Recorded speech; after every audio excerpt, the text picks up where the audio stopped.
Assalamualaikum warahmatullahi wabarakatuh. Salam sejahtera bagi kita semua, Sobat Tomcat dimanapun Anda berada. Jumpa kali dalam video kali ini melanjutkan praktikum tentang osiloskop ya. Pertemuan kedua tentang osiloskop kami pakai breadboard.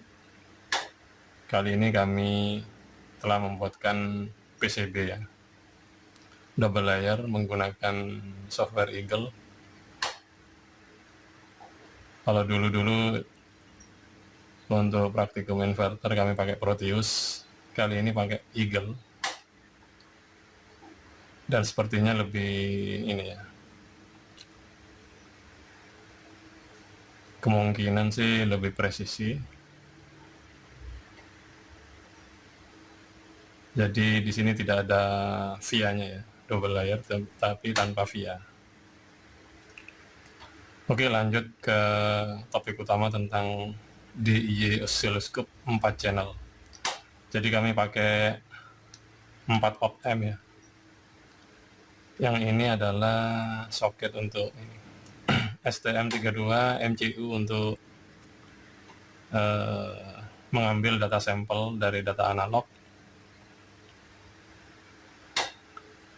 dikonversi ke digital, lalu ditransfer ke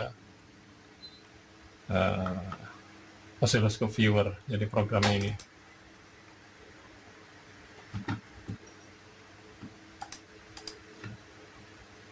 Oke, ini data sampelnya real ya. Langsung saja kita praktek.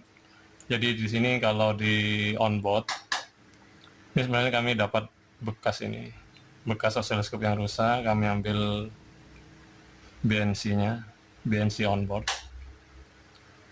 Jadi disolder. Kalau yang ini bisa, ini jauh lebih murah, tapi ini harus nempel ke body atau boxnya.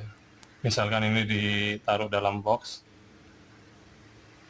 maka ini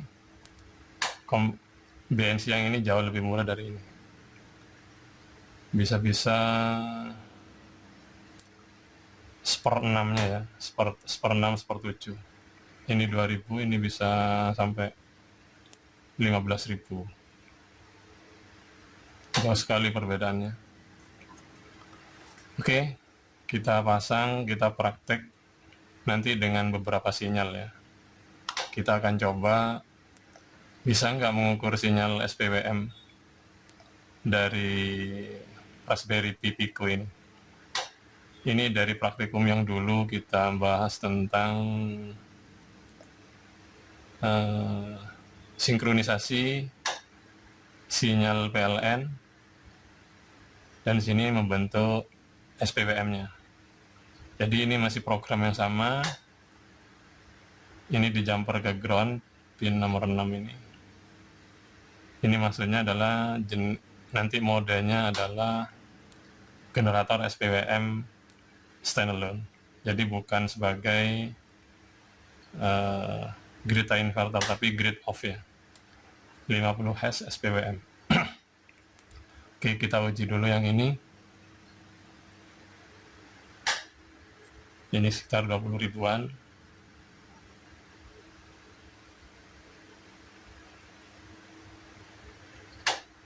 Jadi begini.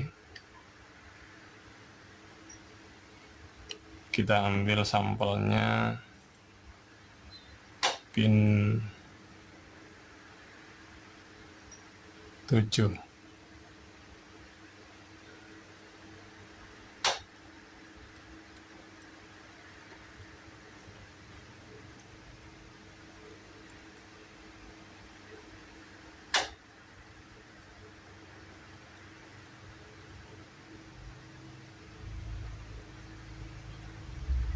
Seperti ini ya.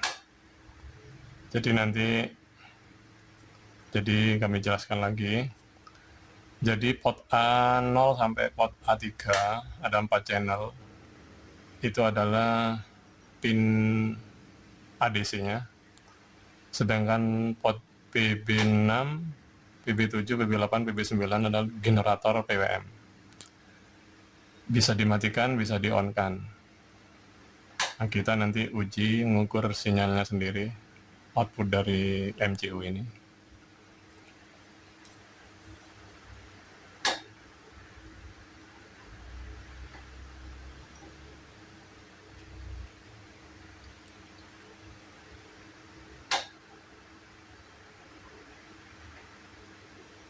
Ini PWM ya, generatornya.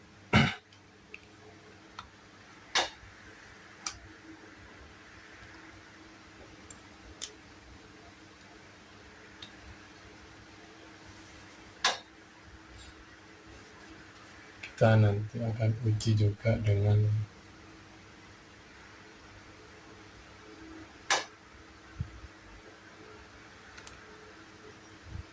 ini sebagai perbandingan nanti ya.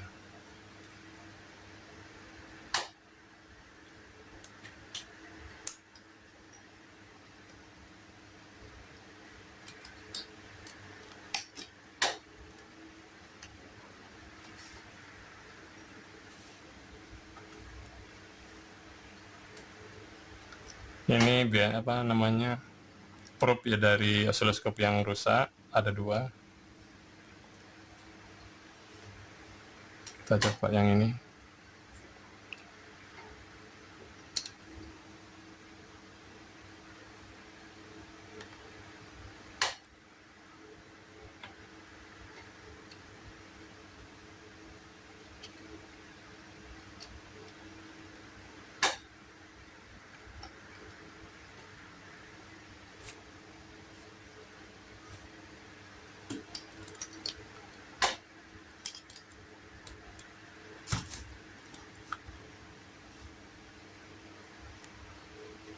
Oke, selanjutnya ini sudah terhubung ke laptop. Ini yang USB ini. Oke, kita nyalakan ya. Sudah nyala.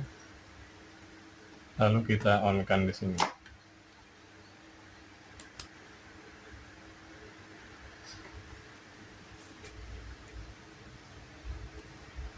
Ini sinyal probe-nya masih belum terhubung ya. Jadi selanjutnya misal saya kasih ground.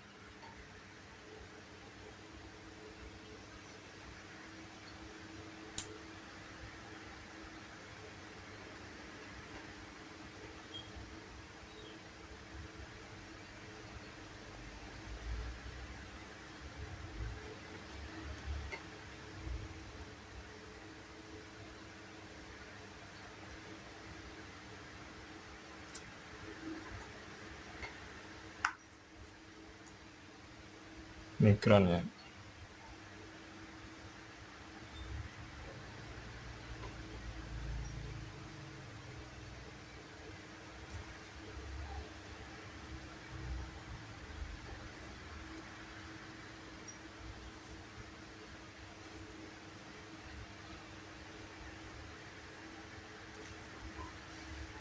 Nah, saya ukur PWM-nya ya. Ini sinyal 1 kilo ini. Oh iya, ini software oscilloscope-nya ini sudah kami kasih tambah fitur hitung otomatis frekuensinya. Channel 1 hampir 1000 Hz ya. 976, 988. Jadi hasil perhitungan sudah mendekati 1 kHz. Jadi sebenarnya 1 kilo secara teori di program ini. Ini kalau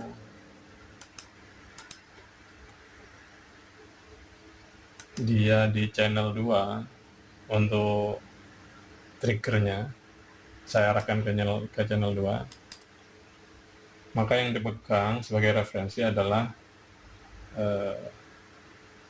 hits-nya dari channel 2. Jadi bisa jadi yang channel 2 misalnya ada PWM, dia akan berhenti, cenderung berhenti ya, bergerak sedikit-sedikit aja. Kalau ini kan bukan sebagai referensi, dia berjalan aja sesuai dengan data aliran datanya. Jadi di program sudah ada namanya, kami tambahkan auto trigger ya. Jadi fungsinya dia akan mencari sinyal yang layak untuk dijadikan sebagai referensi trigger. Nah, dia otomatis kebetulan di sinyal pertama ini ya. Gimana kalau saya pindah ke sinyal kedua?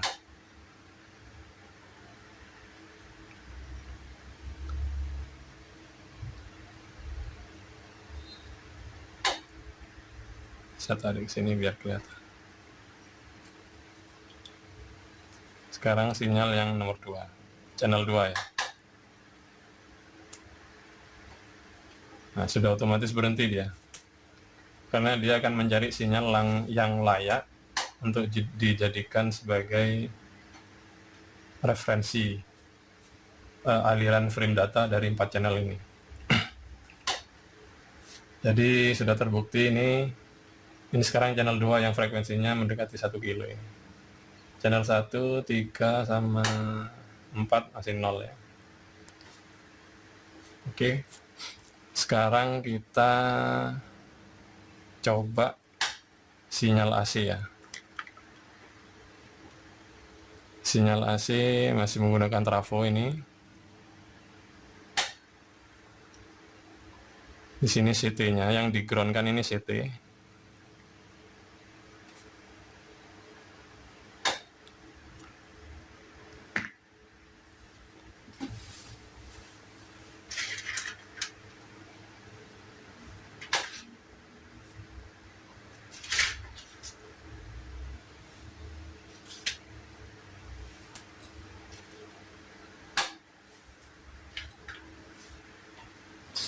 Nanti kami ukur yang 15 ya, 12, 15 ini 15 ini.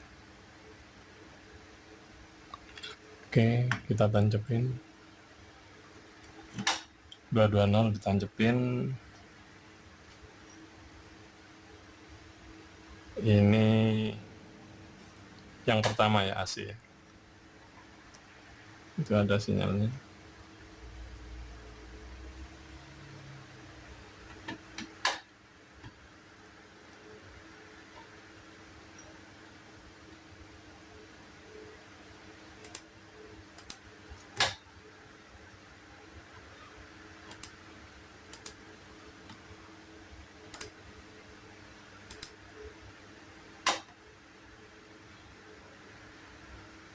Jadi sebaiknya yang jadi kunci itu trigger channelnya saya bikin channel 2 aja. Ini sinyal AC-nya.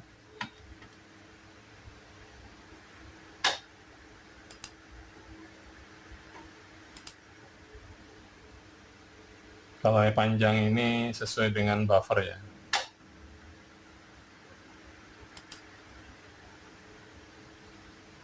Ini sinyal AC. Cukup bagus ya. Setelah dijadiin PCB ternyata jauh lebih mengurangi noise ya.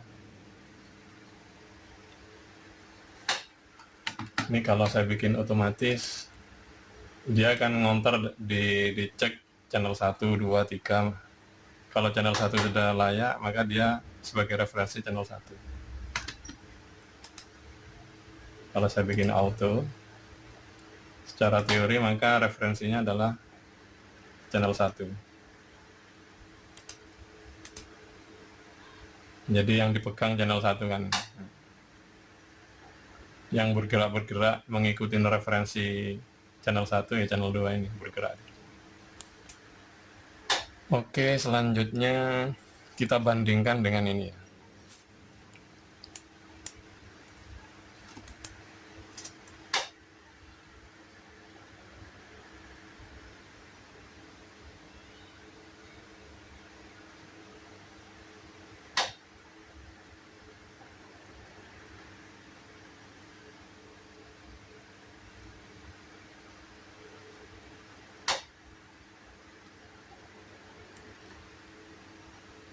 Sinyal AC-nya nih.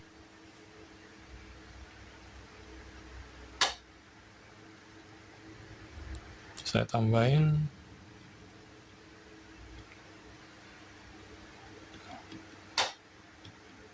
Saya naikkan time per diff-nya seperti itu. Sama ya, tidak mencapai 1 kotak, jadi cukup presisi. Ini sama hasilnya. Kalau ini saya buat ngukur satunya mana, ini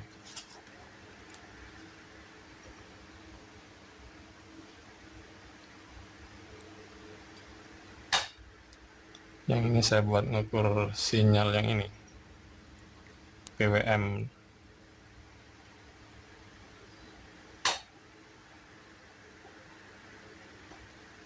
Sama ya.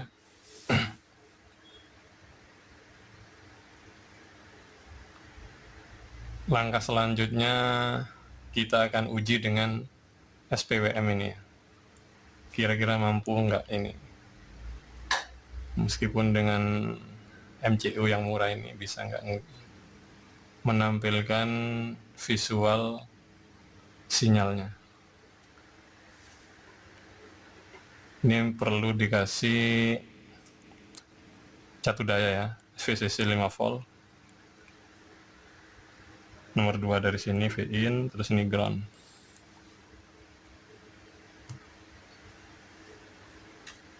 Oke. Ini nanti catu dayanya dari charger handphone ya, 5 volt.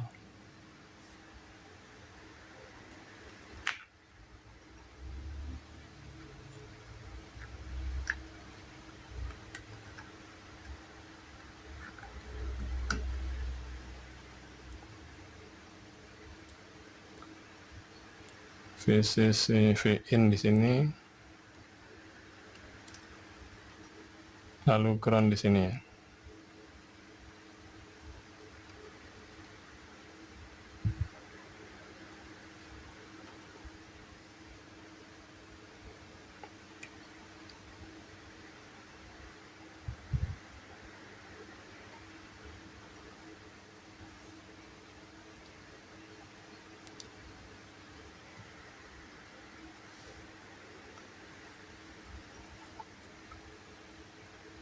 Kita ambil yang AC-nya dicopot dulu, 1 kilo.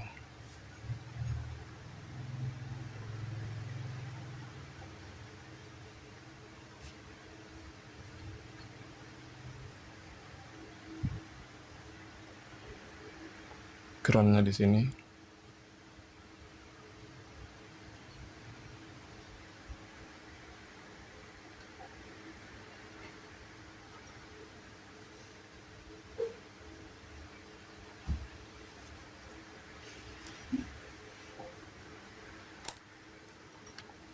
Ini SPWM yang pertama.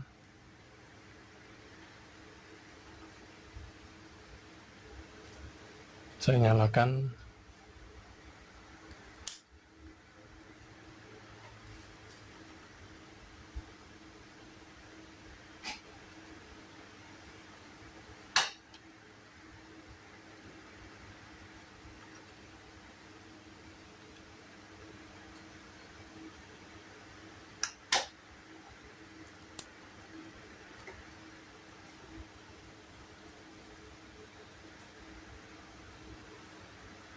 Ini groundnya nggak nyambung.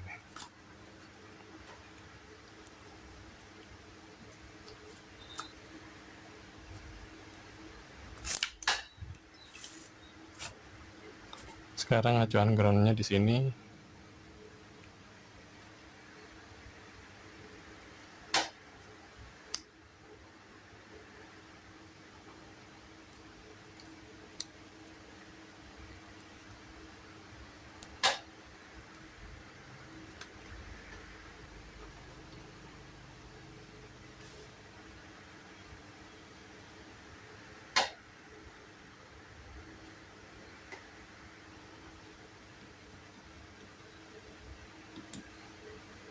Nah ini sinyal SPWM ya, bagus kalau di sini ya, karena emang speknya ini tinggi. Sekarang kita coba yang ini.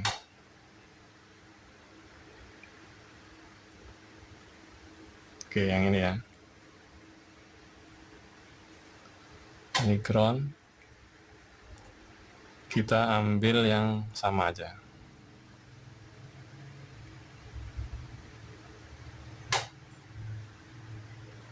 Ini bekas yang tadi digedein, volt per dirtnya saya kembaliin.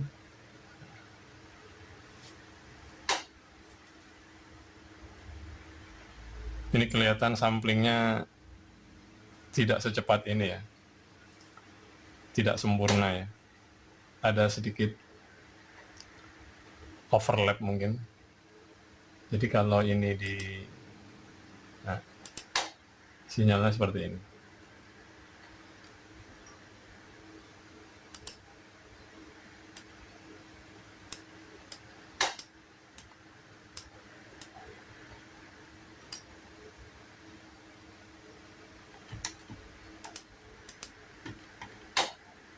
Saya pakai DC coupling,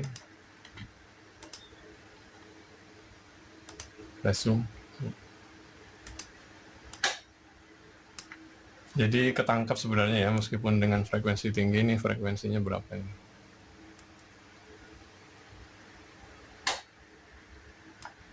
Sebenarnya ngitung frekuensi ini ada lubang jeda panjang, baru ada lagi. Di rata-rata sekitar 2,5 kilo.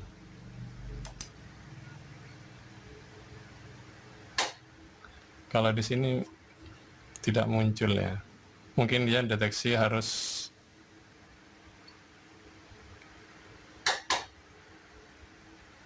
saya belum menelusuri lebih jauh tentang bagaimana muncul frekuensi. Sebenarnya kalau sudah muncul frek ini dia ngitung otomatis ya. Seperti halnya dia ketemu sinyal AC PLN, dia otomatis 50 Hz ya. Tapi yang ini tidak diketahui kenapa belum muncul. Kalau di program kami ada sinyal yang layak dihitung, dia akan menghitung. Nggak peduli bentuknya seperti apa. Ada sinyal low, ada high, entah dia sinusoidal, entah dia segitiga, dia akan menghitung. Jadi seperti ini.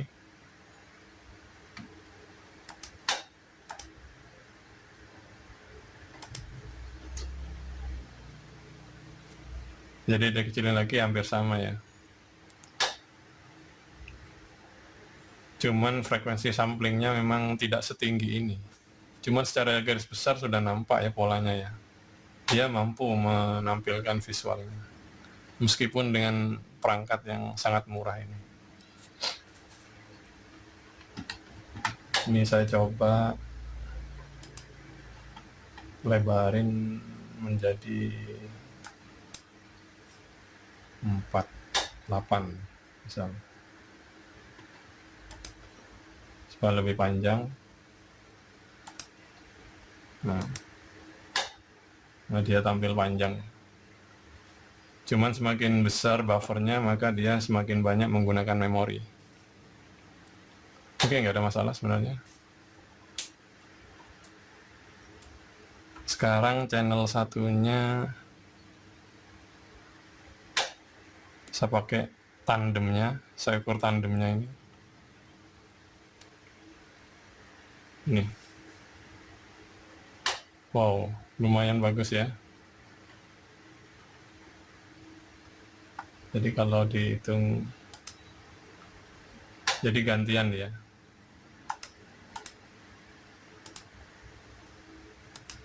Nah, seperti ini. Dia gantian.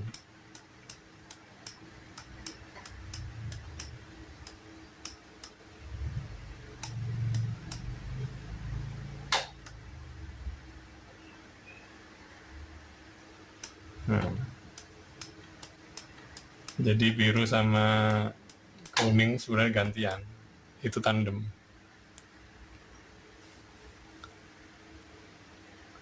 Kalau ini saya taruh di sini, dia ikut tandem. Nah, dia tandem kan, sama. Cuman di sini time per diff-nya tinggi sehingga frekuensi rapat sinyalnya rapat, sorry. Kalau ini time per diff-nya kecil.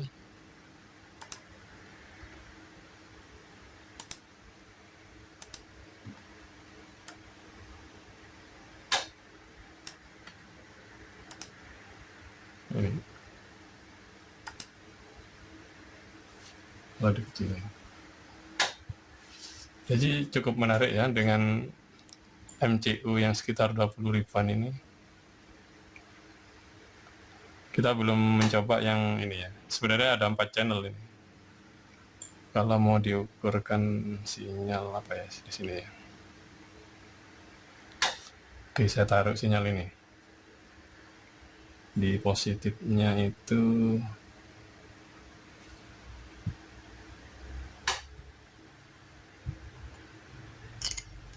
jadi biar kelihatan mampu tidak banyak channel. Ini positifnya ya. Ya. Ini frekuensi 1 kilo.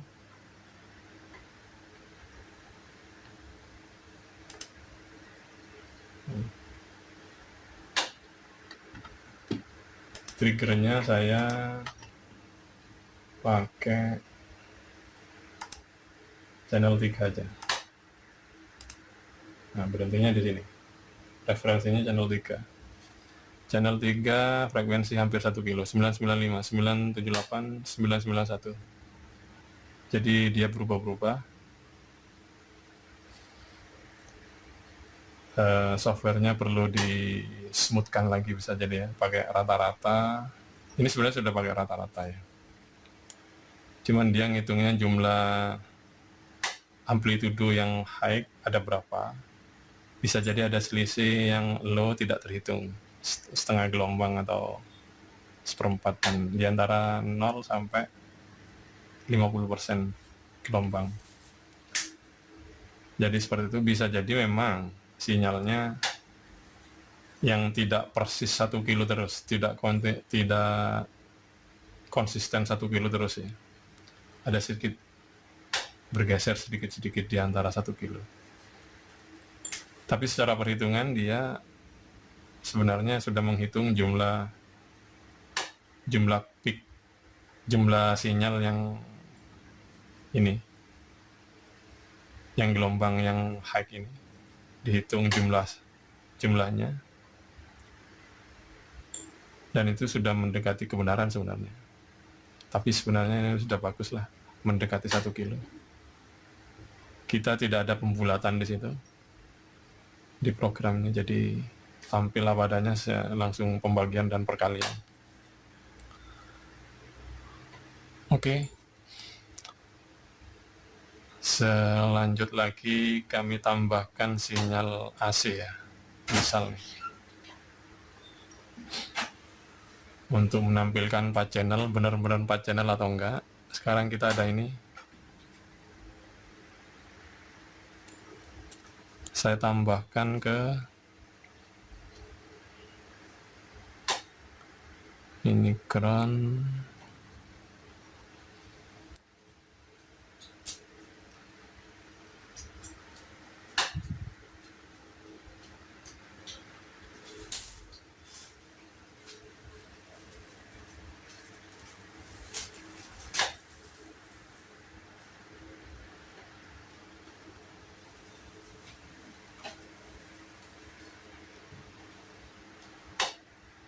Saya sambungkan ke ground ya.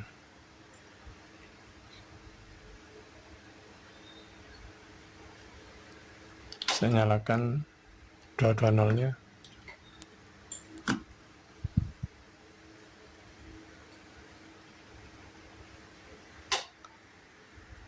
Ini sinyalnya nggak tampak ya. Saya taruh di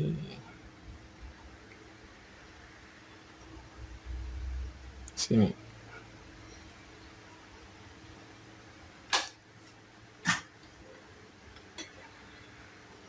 Oke.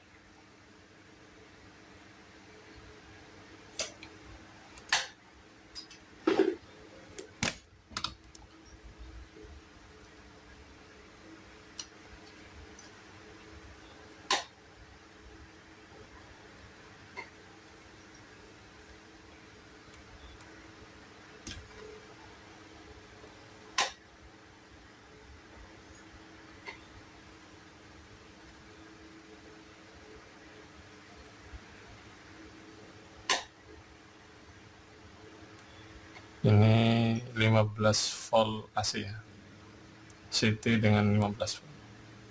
Saya taruh di sini, channel keempat ini ya.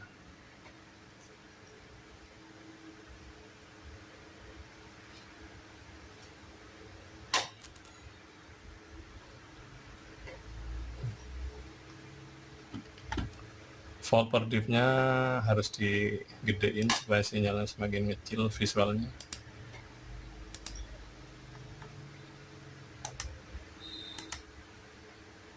Ya.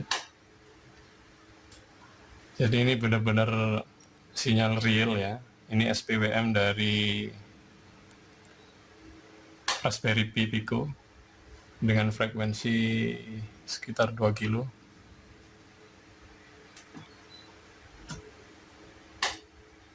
Kadang 2,5 karena dia ada jeda di sini karena tandemnya yang aktif. Kalau ini frekuensi 53 Hz.